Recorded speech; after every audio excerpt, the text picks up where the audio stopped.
அல்லாஹு அல்லாஹு அல்லாஹ்.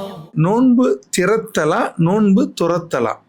அப்ப துறக்கிறதா திறக்கிறதா? இந்த ரெண்டுக்குமான வித்தியாசம். நோன்பு திறக்கிறதா துறக்கிறதா கேட்டீங்க. நோன்பு துரத்தல் என்பது தான் சரியானது. ஆனா இன்னைக்கு மக்களுக்கு மத்தியில அதிகமாக யூஸ் பண்ணுற வார்த்தை திறத்தல் தான். நோன்பு திறக்கும் நிகழ்ச்சி, நோன்பு திறக்கும் நேரம் அப்படிதான் போடுறாங்க. திறத்தல் அல்ல. என்னத்தை பூட்டி வச்சாங்க போய் துறக்கிறதுக்கு? கிடையாது. துரத்தல், வைத்த நோன்பை துறந்து விடுகிறோம், அதான் துரத்தல். அதுதான் நாளடைவில் மருவி திறத்தல் ஆகி, நம்ம முன்னோர்கள்லாம் துரத்துங்க வார்த்தையை தான் யூஸ் பண்ணாங்க. அது நாளடைவில் மாறி மாறி மாறி திறத்தல் ஆகி போச்சு. ஆனா ஒரு விஷயம், இன்னைக்கு நீங்க இலங்கைக்கு போங்க, துரத்தல் வார்த்தையை தான் இருக்கு முழுவதுக்கும். எல்லா மக்களும் துரத்தல் வார்த்தையை தான் யூஸ் பண்றாங்க. அதுதான் சரியானது. இதுவரை நோன்பு வைத்திருந்தோம், அந்த நேரம் வந்தவுடன் வைத்த நோன்பை துறந்து விடுகிறோம், அதுதான் கரெக்ட்.